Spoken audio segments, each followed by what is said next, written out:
Good day, Crime Talk aficionados. My name is Scott Reich, and this is Crime Talk.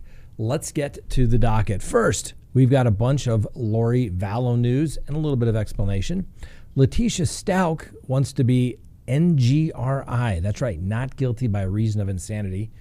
Prince Andrew, asks for the obvious. Ahmaud Arbery trial 2.0. Assault on a coach by a gang of motorcycle middle schoolers. Wait till you see this.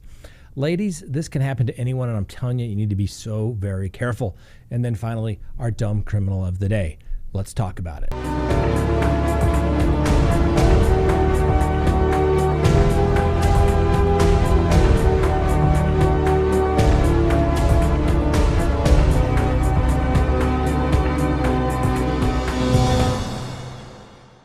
Good day, Crime Talk aficionados. It is Monday, February 14th, 2022. That's right, it's Valentine's Day. All right, if you haven't done so already, please hit the subscribe button, hit that little bell so you receive notifications, and always leave us a comment about what we discuss here today. And if you haven't done so, always remember and never forget, if you can't listen to us or watch us here on YouTube, you can always listen to us by downloading us on your favorite podcasting app. Just simply type in Crime Talk with Scott Reich. Now, let's get to the docket. A couple of things have taken place. I think we're actually going to get, that's right, we're actually going to get some progress in the Chad Daybell matter, since we know that Lori Vallow probably isn't going to join us for a while, or at a minimum, probably not going to join us for several months, to say the least. First, the court issued an order basically sealing the records regarding the dissemination of material regarding the medical records for Lori Vallow. It's a long way of saying basically we're not going to release to the public anything related to her medical evaluations that are ongoing. But I can tell you, and I will tell you that this is not unusual. This is quite normal, because everybody has a right to privacy when it comes to their medical records. Obviously, by statute, all these reports go to the defense counsel, the prosecutor, as well as the court to make any determination as to whether somebody is in fact competent. The mere fact that we're still getting reports and they're not delivering Lori Vallow back to the county jail indicates she is still not competent to proceed. We're going to do a video on that tomorrow, explaining the competency process and what are the tests that they use regarding malingering to show that in fact, she is not malingering. And I say I don't think she is because there's a lot of professionals out there. They see malingering. They know what it looks like. And I'm pretty certain this is not it. The court also set a hearing regarding the motion to dismiss that's been filed by the defense. I don't think actually anything's ever really been filed. Court dates and deadlines have been set, but it always seems to get extended. But March 23rd at 9:30 a.m., there will be a hearing. We will bring it to you live. So all our Crime Talk staff will put that on our calendars. And then finally, the defense, on behalf of Chad Daybell, has filed a motion for severance. Now, you may say, what's severance, Scott? Severance is when you are joined in the same indictment as Chad Daybell is with Lori Vallow. You're asking for the court to sever the trials. But And let's face it, the case can go forward without Lori Vallow. But what Mr. Pryor is requesting in this particular hearing is don't allow anything in regarding the alleged bad conduct of Lori Vallow. Now, that seems to be a little difficult because, this whole case revolves around Lori Vallow. And whether she is there or not, there's going to have to be information that is going to come in about that.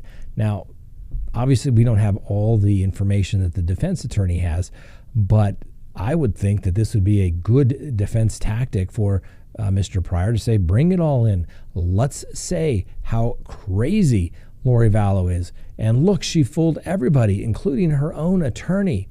And what are the odds that she fooled Mr. Chad Daybell? And her brother was probably crazy too.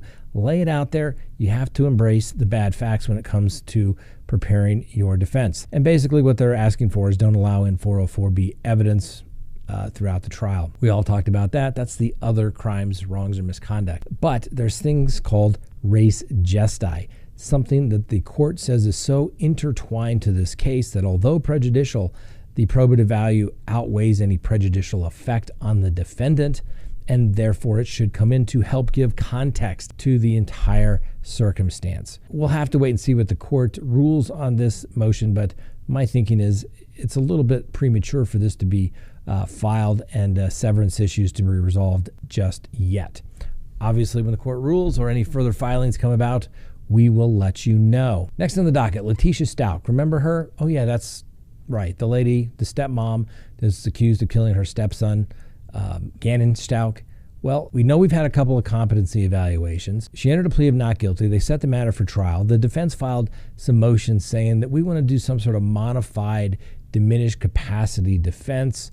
And now the defense has filed a motion stating that they want to proceed by not guilty of reason of insanity, or commonly referred to as NGRI.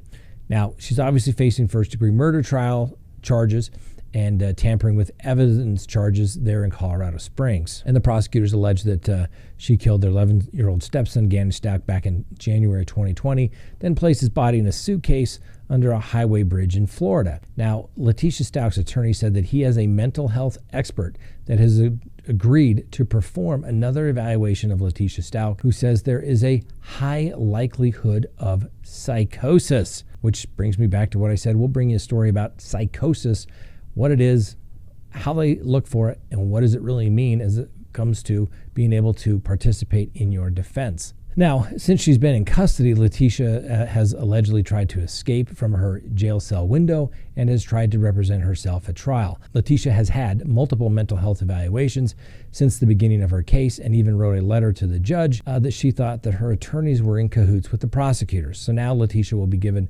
another evaluation at the Colorado Mental Health Institute by a state doctor to determine if she was sane at the time of the killing.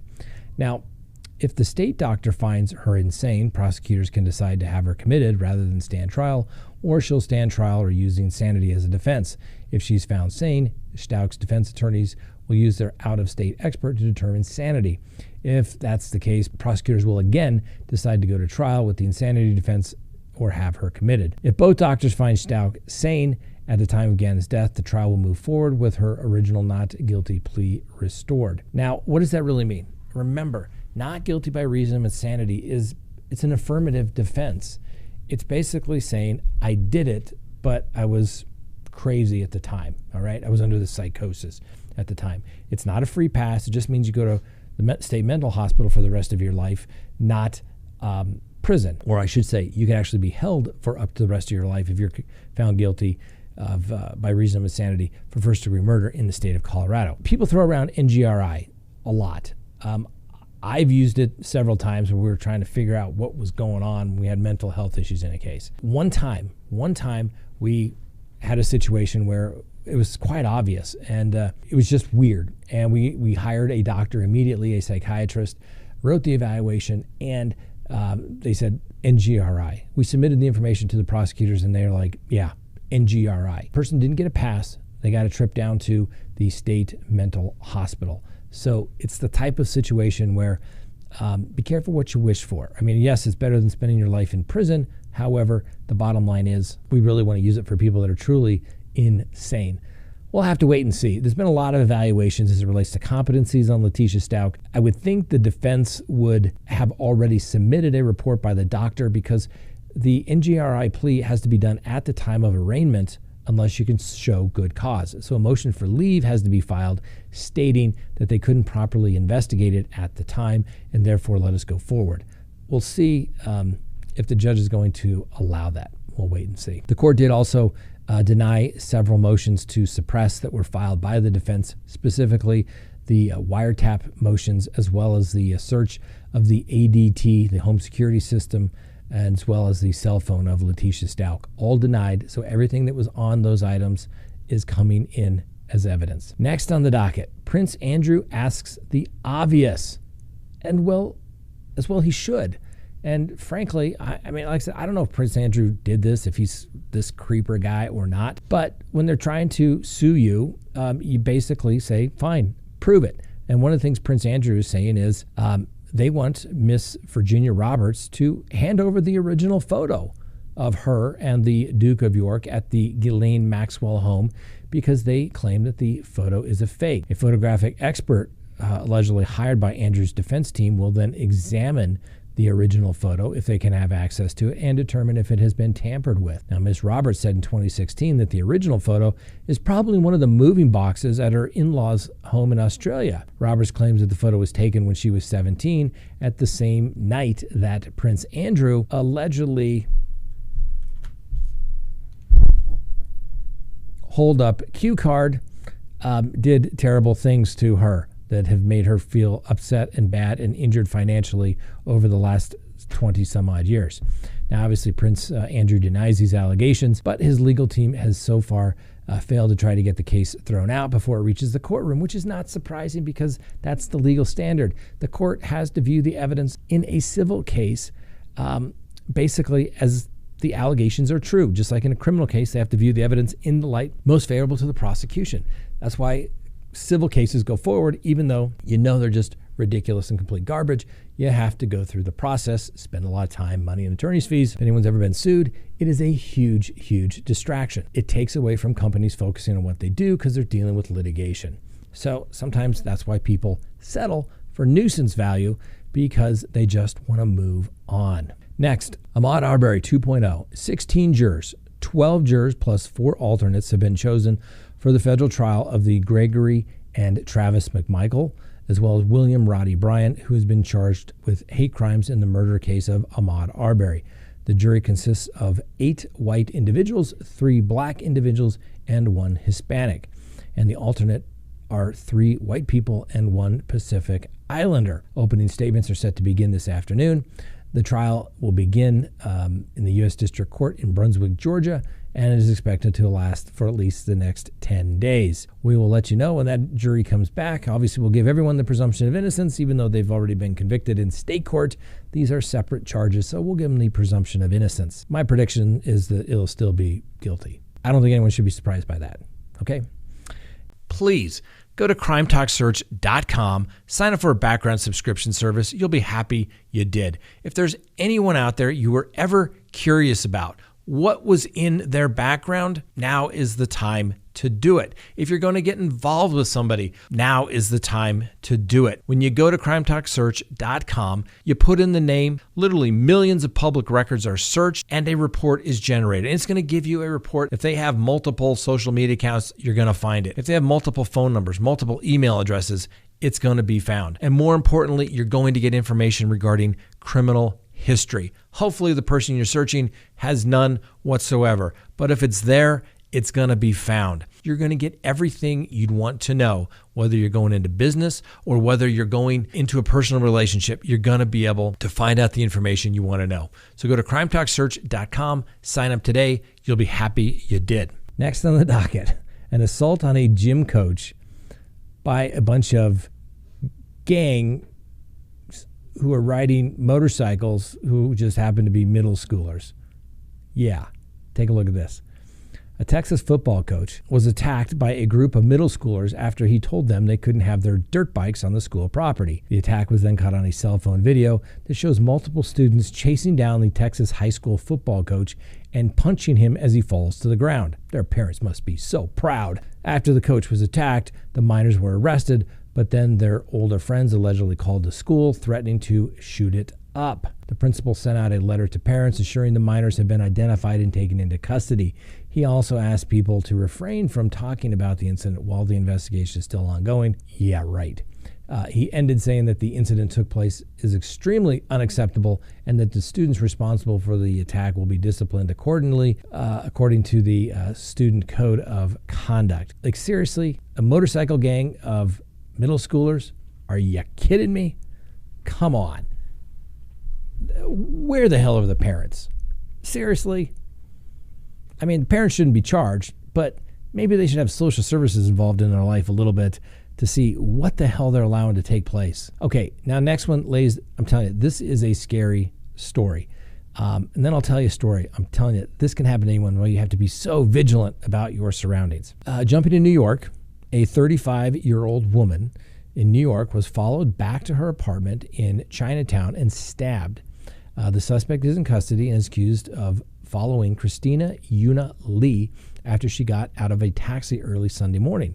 The suspect slipped into her building behind her, unnoticed by Lee, and followed her up to 6 flights of stairs. Neighbors reported hearing a scream around 4:30 a.m. and called 911. When the police arrived to Lee's apartment, the suspect was trying to barricade the door, but police eventually were able to knock the door down. Police found Lee's body in her bathtub with multiple stab wounds.